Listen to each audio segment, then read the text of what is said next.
Akane is about to do a performance of her life, and if we had seen it the week after, honestly, I don't think we'd be able to take it, so it's a good thing that we had to take a mandatory break.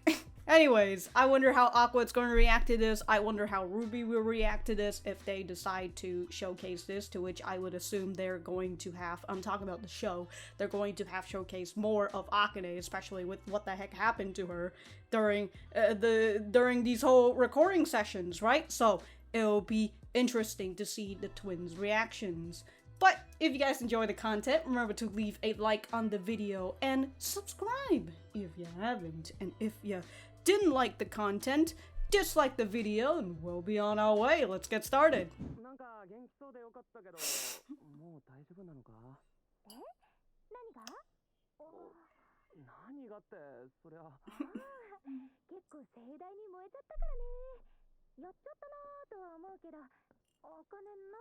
Damn, when she gets into the character, she gets into it.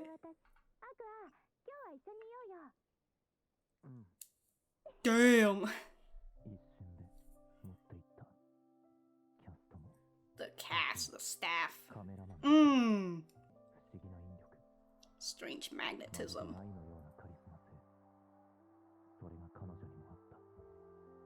It's also exhibit by Akane. Oh.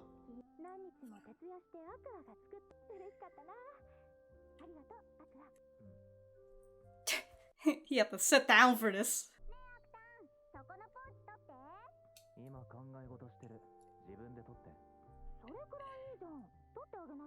And then he has to do it.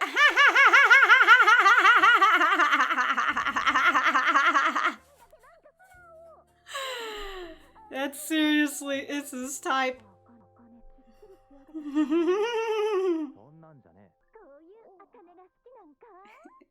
You're my new mom now. Uh-oh.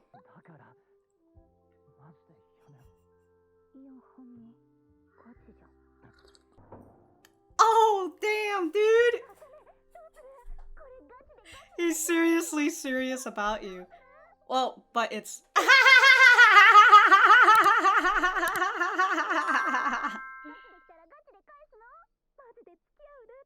But that's not the real her, though.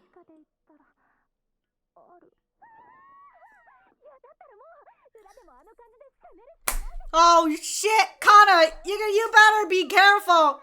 Oh shit. I'm sick of the show. All right.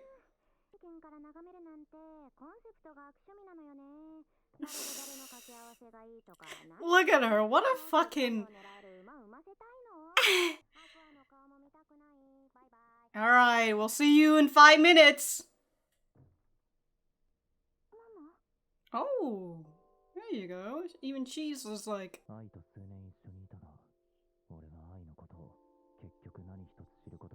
She lied from the bottom of her heart. Mm-hmm.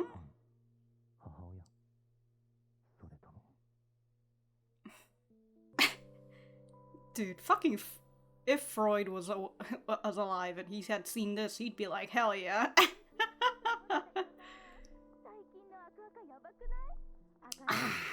Oh no. Oh no, the fucking ship name, dude.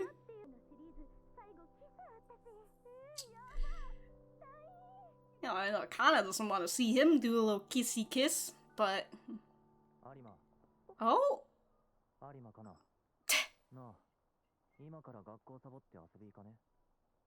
Oh shit! Oh, fucking taking her to the dark side, huh? Skipping school and everything. She says with a fucking smile on her. No, dude, she's the type who complains to complain.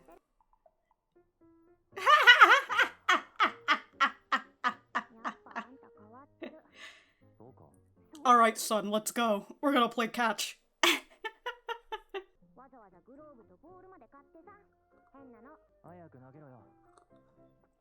Alright, he says throw the ball, throw it in the back of his head. Well, you'll get good if you keep throwing. 妹に学校サボらせる兄がいるか。シスコンキモ。じゃあ今勝ちの人とか仲いいんでしょ。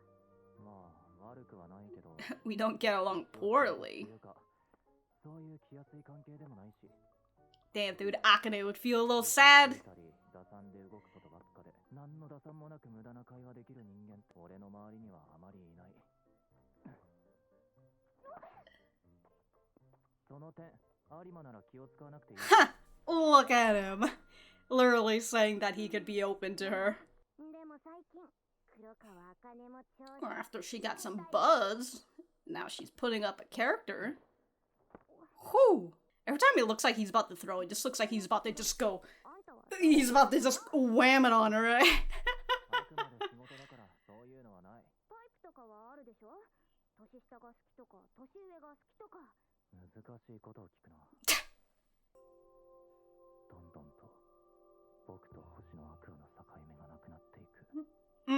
You're becoming one.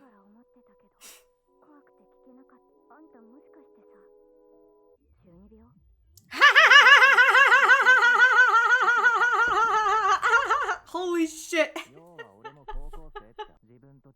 Yeah, they like good aim.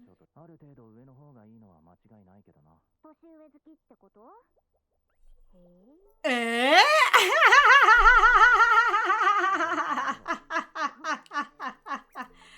Oh, she's fucking got him out here competing with Akane, huh?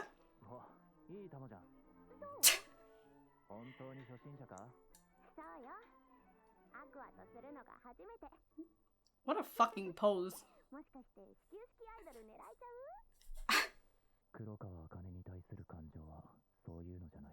Oh, yeah, because you're just... I owe Arima my gratitude. Thank you, Kana. Mm-hmm. Yeah, it's not Akane herself, but...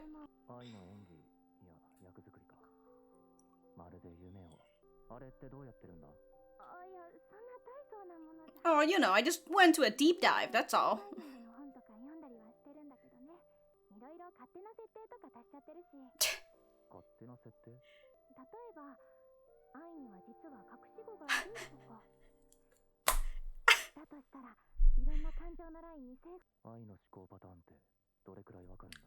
Oh my god, he's gonna hire her into...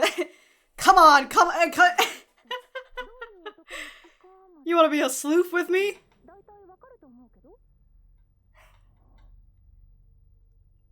Damn, dude.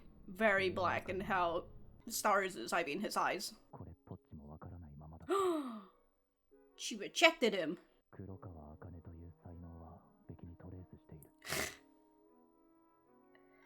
He just runs off screen.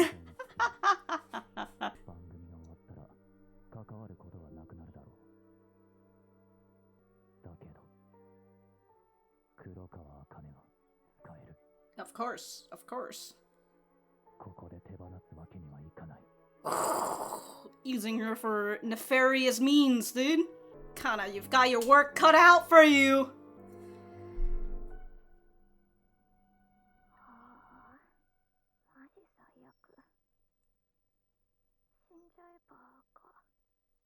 The girl who says she was finished with watching the show still watches the show and watch him get...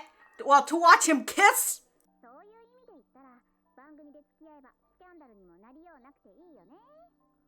You can kiss on screen and it won't be a bother.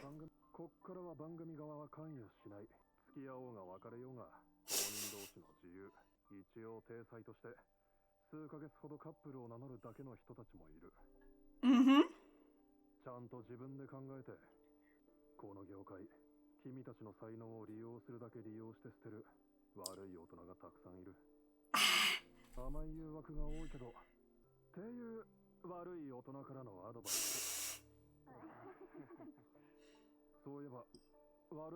Where'd the bad kid go? Oh, he currently needs information.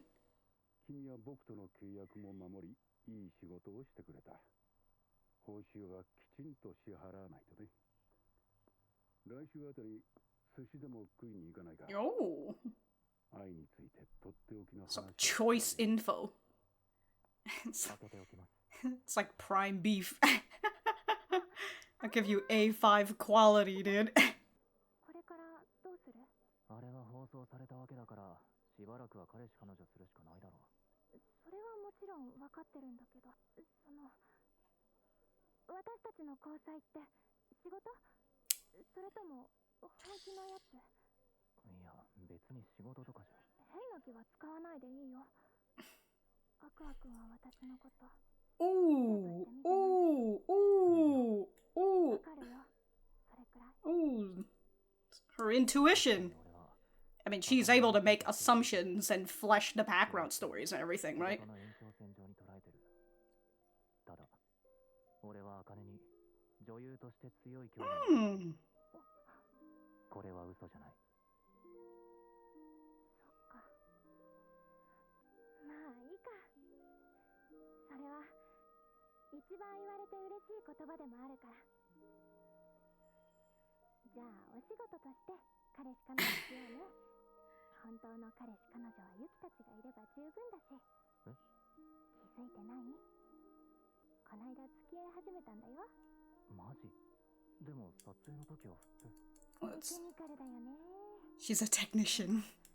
私はユキのそういうところ She's like, now I can keep this on a down low. マジで人生初これみたいだよ。 Boo! わかんねえもんだな。 Boo! I guess you can never tell. Well, Akane's very, observant. Oh, he's walking home with MEM-Cho. タクシーじゃないのか？最初はそれでもいいんじゃない？いずれ本気になっちゃうかもしれないし。ならねえよ。 Kana is just in her bed, writhing right now. っていうか詳しいよな。B 小町は世代じゃないだろ。 Oh, いやいや、B 小町は everyone. もともとアイドル志望だったんだ。 Well, you can be now. You wanna come on up, MEM-Cho? 挫折しちゃって。今は元気に Suffered setbacks. じゃあ、うち来たら。新生 B 小町は現在メンバー募集中なんだけど。 B 小町に私 Hell yeah. Come on in, MEM-Cho. Let's go.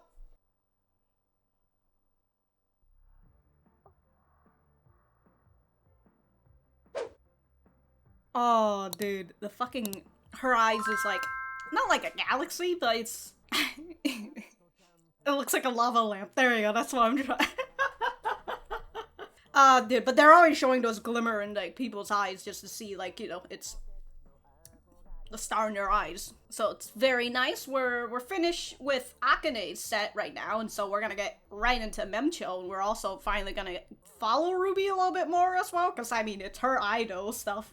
I will say, I'm glad that Akane came out and said, like, hey, I know that you don't actually like me. Like, I'm glad that she's actually, I mean, as we've seen, that she's a very observant people, and she's able to figure out what is going on behind people's head, because she does character studies, essentially. So, it's very nice that she's able to see that he doesn't actually love her, even though they did the whole kiss thing, right? That was just for the show. So I'm glad that she did that, because like, when our boy is having some bad thoughts about like, oh, I'll never see her again after this, but goddamn, can I use her for, can I fucking use her, because she knows about Ai more than I do. I was a little scared for Akane. I didn't want her to get hurt again, but if they're gonna keep a little work relationship, I mean, I guess that's a little fine. The only person who's going to get hurt at this point is Kana. Get fucked, Kana. But okay. Okay. I'm gonna go write my notes and we will be right back to the center. Infantile amnesia. Okay, I did have to go through this whole thing again, because he's saying when he was a baby, it's hard to make firm memories. So, like, when he was a baby, he could still kind of, like, the fresh part of the memories, you know, him as a doctor was still in his head. It's just like he couldn't, like, grasp upon it. Like, it's just all blurry and stuff, because he's a baby. So, as he grows older, right, during puberty, 1 second growth period, I strongly felt a heightened wariness of those around me. So, like, because he wasn't acting his age, right? Because people were afraid of him, kind of like, well, he was not for, well, I mean, they're a little creeped out by the way that he is. You know, he acts like not a kid, despite him being a kid during like the whole first episode. And we had that whole talk with him and Kana, I think, right? It was him and Kana where he says that he's not a good actor because he felt like the only reason why he was getting attention was because his mind age and his body age weren't lined up with each other, and that's why people found him interesting. But now that he's starting to slowly get closer to his previous age, right? People are just kind of like, whatever, right? So, okay. So, as I grow, my mind increasingly suits my body and environment. Okay, so as he says this, the boundary between me and Aqua Hoshino is steadily vanishing, which, you know, it's always that whole thing with, like, isekai. I mean, this is not an isekai. I mean, it is technically an isekai, but, you know, it's the same world thing. He reincarnated into somebody else, but it's that whole, like, issue of, like, am I me or am I this other person now? Or, in this case, for Aqua, you know, his previous self, his doctor self and his current self, Aqua, is just forming and shaping into a whole different person, right? But there's no but in there. I don't know where I was going to start with that, but yeah, they're just morphing into one another and creating their own person. There's something I've been thinking, but I was too scared to ask. I love that she's over here like, you've got 8th grader syndrome, don't you? Get over it. Well, you've heard Kana. You've gotta hurry up and grow out of it. Kana's over here like, come on, grow out of it, so then I could snatch you up like a little snack. Alright, so that was episode 8 of Oshi no Ko. Let me know what you guys think about it in the comments down below. You know that I always like talking to you guys. For me, I thought that this was a pretty good episode. We've ended Akane's arc for the most part, right? Her introductory arc, and it looks like we're about to move on over to MEM-Cho, who, as she says, she wants to become an idol, but due to, she had suffered some setbacks, and that's the reason why she decided that she was going to just become, well, she was originally a TikToker, and then she went on to YouTube, so now she has a live streaming career. Which, it just makes me laugh that, like, there's an actual VTuber model of MEM-Cho out there, like... So, you know, even when she's not doing her idol stuff, she's still a virtual idol. But here we have Aqua, who asks MEM-Cho, like, why don't you just come on over to Strawberry Production then, you know, come sign on to our agency, since we're literally restarting Beat Komachi, and if you like Beat Komachi and you want to be an idol, then fucking come on over. Dude, freaking Aqua is really the person out here doing all the recruiting for Ruby. He's the guy who helped her out with Kana, and now here he is with MEM-Cho. But I always like the reaction from these sort of characters where at first when they get asked literally like their dream job, they're just always like, that's a joke, right? That's a joke.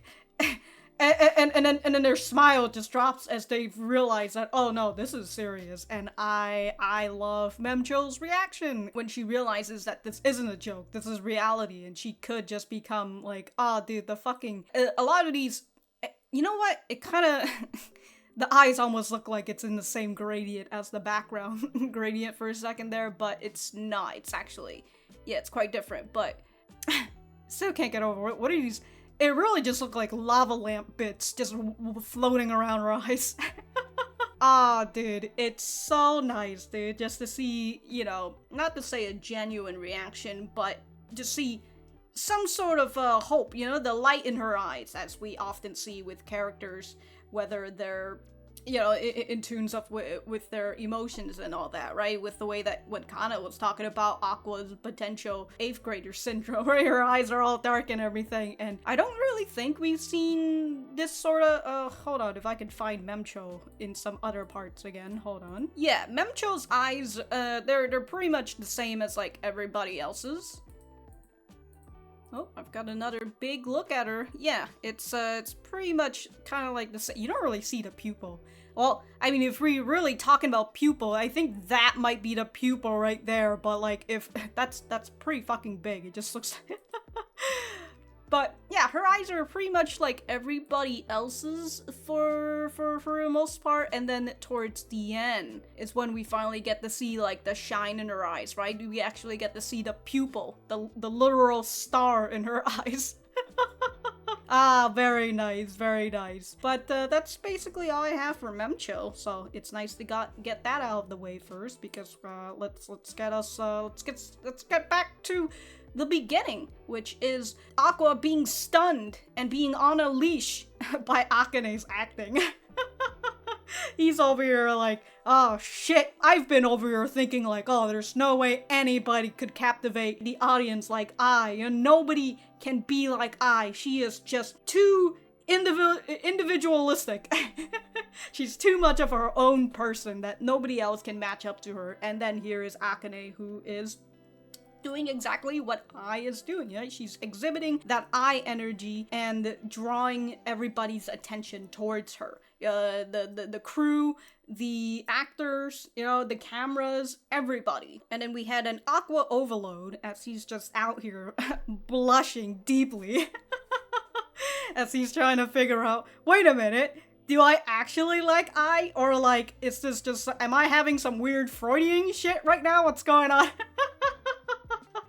So as he tries to figure out who he is to Ai, or who Ai is to him, right? Is he her fan? Is he, is he her fan? Yeah, is she his mother? That sort of thing. And as he, well, with this whole spiel, right? I'll talk about Kana in a bit, but he did go and talk to Kana, and he goes and talk to Kana so they can play, they can fucking play catch, you know? Do some casual talking. I don't know why, but it's oddly reminiscent. Him playing baseball, I mean. I don't know why, but like, did he used to do that when he was a doctor? I currently can't remember. If he wasn't a part of the baseball team or whatever, maybe that would have been understandable, but it certainly feel like an old person's hobby. Which is what it made me think about how like, oh, I'm gonna go play catch with my son. We're gonna have some good father-son bonding time. Anyways, he goes to talk to Kana about it, and he was able to sort out his feelings towards Akane for the most part, albeit I don't know, has he come to realize who Ai is to him? Anyways, we also have that talk of him about how him and his actual self, the doctor self, and Aqua Hoshino are just vanishing because, well, as he's growing, his memories, his new memories and his old memories, they're either overlapping, but for the most part, you know, they're merging into each other, and he's becoming his own person, as I've mentioned before, so I'm not gonna continue on with that point. But after he sorted out his feelings, he goes and talked to Akane again, where Akane basically tells him that, yeah, she pretty much got Ai figured out. and Aqua's just like, what the fuck? I've lived with her for all these years, for how many years? Like 4 or 5-ish years, and I didn't learn anything about her, and then here's this outsider coming in and basically figuring out who Ai is without even having hard evidence. She's literally just going through assumptions. And it's just like, damn, dude, as I said, she's a fucking sleuth. And, you know, I just want Aqua to just be like, alright, I need your skill to do some secret stuff about Ai, you know? Instead of trying to keep her hopes up just a little bit. But I'll talk, I don't know why. I'm on Aqua right now, so I guess I'll talk about Akane just a little bit. With this whole thing done, Aqua now has a sushi date with the producer, Kaburagi. So we'll have to see what Kaburagi has in terms of his choice info, right? The prime beef, the grade A5. The A5 grade prime beef that he's got for Aqua right now. And that's pretty much it for Aqua's stuff. I'm gonna talk about Akane, but it'll probably involve Kana as well, so I don't know how this timestamp is gonna go.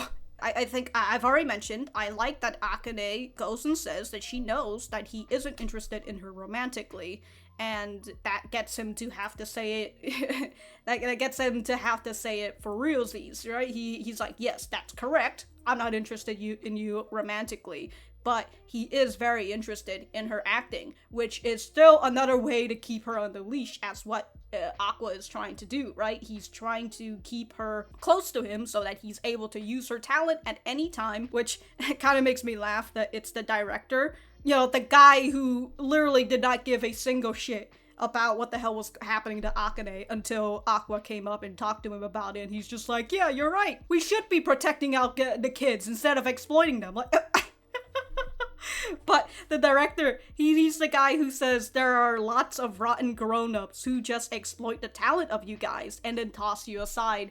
And when he said that, the first thing I thought of was, oh, Aqua? But to give Aqua, you know, a benefit of the doubt, as we've been following him this whole time, he's the sort of guy who's hell-bent on revenge, and when he gets into that very black mood of his, it seems like, you know, he's willing to do anything to get what he wants. But then it always kind of... Basically, he's a nice boy who's trying to be mean, right? He's trying to be this aloof guy, this mean dude. Well, he's not, like, mean to people, but in his head and the way that he wants to do things, right? The way that, as he says, he wants to use Akane, he wants to use her talent to get what he wants. Despite him having that, like, rather dark ideal, there's still that human inside him, you know, that nice boy. As we've seen with him just kind of being here to with Kana, right? In the previous recording session with Kana, he was just really there in order to grab Kaburagi's cigarette, his DNA, in order to check him, and that was really it. As we saw him with his black eyes, he didn't really care. He didn't really care what was going to happen next, but after he sees, you know, Kana, he knows that, well, after he hears Kaburagi talking shit about Kana, he got mad at that, and he ends up putting up, you know, the performance of a lifetime. Except, maybe it is. Okay. So, you know, that's the benefit of the doubt, that even though he has this dark inner turmoil in him, and that he wants to use people for his own benefit, he is still, unfortunately, for him anyways, a nice guy. And just like what we saw with how he did it for Akane, right? Even though perhaps this is all just a work thing, work-related stuff, he still helped Akane from her potential, from her attempted suicide, and he got everybody together, and he was the one who spent all night editing these videos and everything to get the buzz on Akane. So, you know, he genuinely does care, but he's just... Which brings to this topic of when he was playing baseball with Kana, right? After he was going through this whole, like, oh, me and Aqua Hoshino, we're vanishing. And she asked this question, hey, do you have a delusion of grandeur? Hurry up and grow out of it. Which is very funny, but at the same time, I'm just kind of like, I mean, that really is kind of how he is, you know? He has... it really does feel like you have 8th grader syndrome when you think about it. He's like, I've got this inner dark person. He even got the star in his eyes for it. He just needs to start, like, covering up his eyes with the star. It's his starry eyes, right? Covering it up. I will now unleash my true power. He takes his eye patch off and everything. But yeah, despite this being more or less a joke, it is kind of... It is kind of true, you know. Aqua is still very much stuck on Ai. He's still very much stuck on the hellbent of revenge, because currently this is what he feels is the only way for him to live. Because if it wasn't, then, well, as he said last time in the first episode, he already died once. So. And so yeah, we have Aqua, who again is still on the whole with Ai thing and like wanting to get the revenge, and then we have Ruby, who for the most part is moving on, is growing up, and as she's trying to do, she's trying to take up her mother's mantle, but at the same time, despite her moving on for the most part, she's still being held back by Aqua, which I find very funny, as we saw in like episode 2 and 3, somewhere around there, with Aqua deliberately canceling her idol applications and all that because he doesn't want her to go into this dark world of idol unless it's with a company that he feels safe with, right? He's still, during this time, right, it kind of still feels like he's the guy who's still controlling Ruby's career, because he is the guy who helped her recruit Kana, and now he's recruiting MEM-Cho, so like these two girls came from him and not from Ruby. So yeah, he really is still just kind of controlling her career in his own little ways, right? In his ways that maybe Ruby doesn't really feel like she's being controlled, kind of like with him putting on his acting face and telling Ruby that she didn't get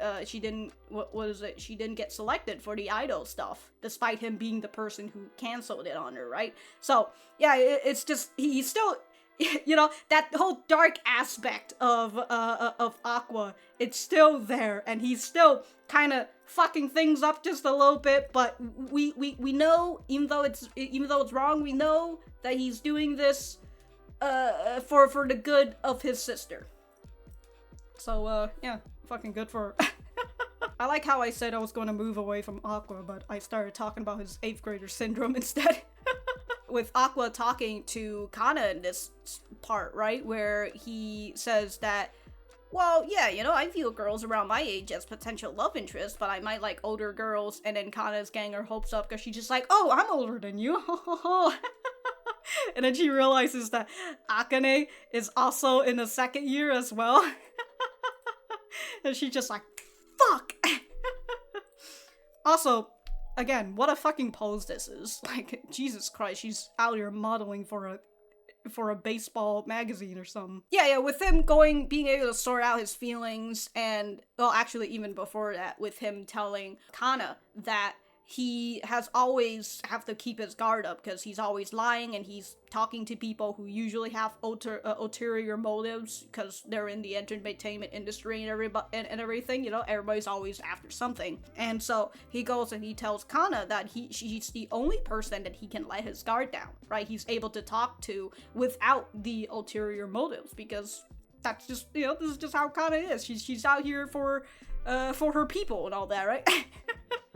So it's very nice that we're continuing to see his relationship with Kana, and of course this is a very big thing for Kana in terms of romance, right? Because if he's able to open up to her, then eventually he will come to the realization that perhaps he might like Kana. I don't know. Who knows? We're having a bit of a love triangle going on right now. Oh no, Akane. Oh no. I don't know why, but it only took me a second watch to realize after this whole part, right, with Kana feeling a little happy, and then, you know, as he comes to terms with his feelings on Akane, he realizes that he could still use her, because I think he was just planning on just discarding her for the most part, right? And like we're not gonna talk to each other because we're not gonna be working with one another ever again until he hears about this, and then finally he decides that he's going to he's gonna do a little smooch. And then we have Kana, who watches this, right? She's like, this is seriously the worst. Drop dead, you big jerk. And as I said, I don't know why it took me a second watch for me it finally clicking, like, oh, because Kana thought that after she had that talk with Aqua, you know, maybe he wouldn't have kissed her. And perhaps she felt that special connection between them because, well, as she was walking to school before, these girls were talking about the couples and they were talking about Aqua and Akane, but then here's Aqua who invited her out all by herself. So they were playing catch. They were having a father-son bonding time. So it really feels like perhaps she felt like she got her hopes up, and now, well, he fucking kissed her, and how fucking dare he, right? How fucking dare he? And with Akane, again, as I've said, I like that Akane came to the realization that he doesn't like her romantically, but again, he's still keeping her around by saying that he's interested in her acting, and she's just kind of like, oh, okay, that's totally fine, you know, that makes me happy. Good, Akane. But they're going to continue their boyfriend-girlfriend relationship for work only, and I'm just over here like, okay, so I guess they're going to be like what that director says, where some people will just continue the relationship for a bit before they break up with one another, so I guess what, you guys are just gonna pretend to date for the next 3 months or something? Hopefully, you know, Kana doesn't see you guys with one another. Who knows?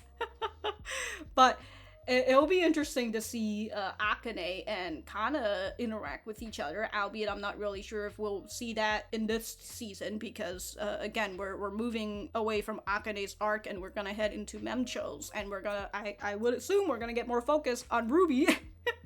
Because truly has been the Aqua show for the moment, which, I mean, understandable, he's the main character, but I thought Ruby was at least the deuterologist, the deuterogonist. What is that? What is, you know, it's like the second main character, right? I would assume that's what Ruby is. But if I have anything else to say, I will write it in the description down below. Thank you guys for sticking around, and I will see you guys in the next episode.